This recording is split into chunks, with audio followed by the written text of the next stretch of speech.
Ladies and gentlemen, boys and girls, and the millions watching all over the world, are you ready? Let's get ready to rumble! Hey, this is LP from TechnoReview.com. Today we have something a little different. 12 rounds of heavyweight smartphone action.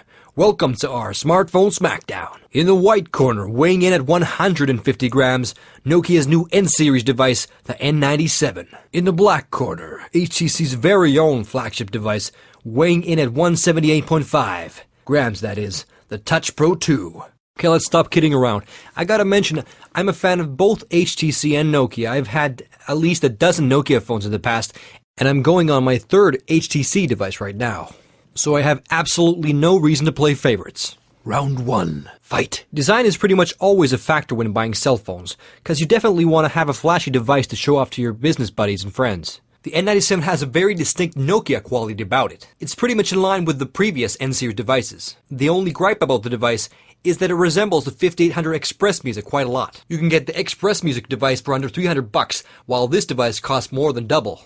The Touch Pro 2 is also a very good looking device. It's sleek and streamlined, but the times people have confused this for an iPhone, I've already lost count. But these are small complaints because both devices are very good looking, and when it comes down to looks and design, it's pretty much always a matter of taste anyways. Some people like coffee, and some people prefer cocoa. That's the way it goes. So this round is a tie. Decide for yourself. Round 2. Fight. When talking about devices that are in constant use, build quality is definitely important. I mean, it can get annoying to wake up after a night on the town and finding your cell phone in your pocket in pieces. It's happened to me a couple of times. I wonder if tequila had anything to do with it. Anyways, both devices are made out of titanium. Well, not really. But it would be kinda cool to have a phone that can handle an entry into the Earth's atmosphere. But these devices are made out of plastic. Despite this, they both feel solid in the hand. Both have a good slide-out mechanism, but the tilting screen on the Touch Pro 2 has a slight jiggle to it, while the mechanism on the N97 is very solid. So the slight edge goes to Nokia in this round. Round 3. Fight. This round may be a very important deciding factor for most, because this part relates to the unique selling proposals of both devices, the QWERTY keyboards. Looking at the keyboards, it's quite obvious how this round will turn out. The tilting screen on the N97 is taking a hell of a lot of space away from the keyboard itself, leaving space for only 3 rows of keys.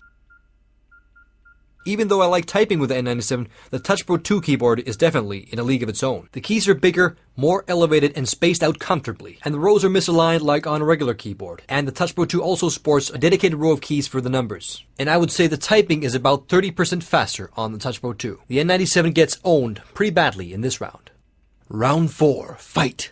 When comparing the screens spec-wise, both have their advantages. The N97 has broader color range, but the screen on the Touch Pro 2 has bigger resolution. Being the keen-eyed resolution whore that I am, the advantage in sharpness is somewhat noticeable on the Touch Pro 2. Small text and details look slightly sharper on the Touch Pro 2.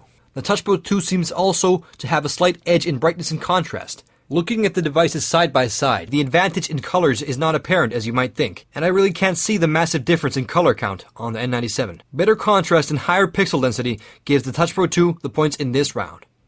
Round 5. Fight! Both devices have resistive touchscreens, which react to physical pressure. While HTC has plenty of touchscreen devices under its belt, this is only the second touchscreen device for Nokia. While I think the firmware update improved touchscreen sensitivity on the N97, it still can't compete with the Touch Pro 2. Pressing buttons and icons just needs a bit more pressure, and I would say that the sensitivity on the N97 is somewhat similar to the last generation of HTC devices. The Touch Pro 2 is a clear winner in this round. Round 6. Fight. If you watch my N97 review, you might remember that I wasn't too impressed with the Symbian S60 5th edition interface. They could have customized the interface for the N-series device because, as it is now, it's not quite enough to justify the high price tag. The Touch Pro 2 runs on Windows Mobile 6.1, which can be a bit clunky at times. Luckily, HTC has added their custom user interface on top of the operating system. TouchFlow 3D2 is very functional and easy to use, and you don't have to be MacGyver to operate the main functions. Although, it would be kinda cool to be MacGyver though. Anyways, when comparing the two UIs, the TouchFlow 3D2 stands out. It looks sleeker and runs smoother, although the Symbian has its pros as well. If you've used a Nokia device before, you'll probably find yourself at home using the S60 5th edition interface. Also, a very good feature on the N97 is the widget-based home screen, which can be customized to suit your everyday needs. The Nokia Store is a definite advantage to the N97 user experience. It's definitely a good idea to have a dedicated store for downloading new features and products onto your device. There's not a massive amount of stuff in the Store yet, but I did find this cool ringtone which they used in the newest Star Trek movie. While Windows mobile devices may not have a dedicated store yet, the community support, for example at XDA forums, is amazing. Weighing in the two interfaces' pros and cons, I have to reward this round to the Touch Pro 2.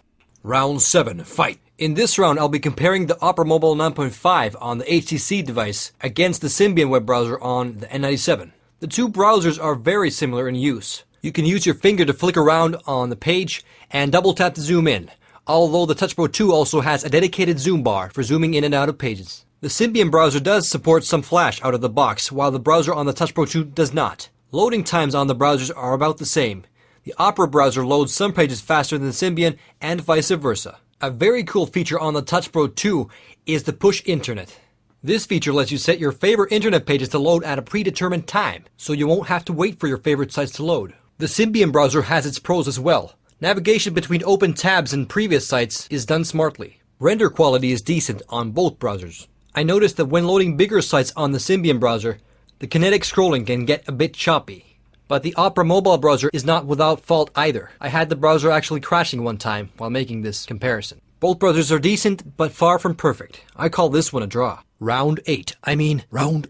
Fight! The Touch Pro 2 sports a 3.2 megapixel camera and no flash. Now the N97 sports a 5 megapixel camera with a dual LED flash. The camera on the N97 is one of the best I've seen on a mobile device. It has all the functions you'd normally expect to see on a dedicated pocket camera. The N97 has dedicated buttons for operating the camera, which is always a good thing. The camera on the Touch Pro 2 is okay, but can't compete against the camera on the N97. Round 9, fight! Media playback is always featured in marketing slogans for these type of devices. A rock concert in your pocket, or a movie theater in the palm of your hand. I watch a lot of movies off the big screen, and it's not exactly the same as watching it from a 3.5-inch screen. Surely enough, both devices have nice and big screens, which are well suited for watching your favorite content while commuting on a train or plane, for example. When it comes down to media playback, you definitely want a device that can handle any format you pull off the net.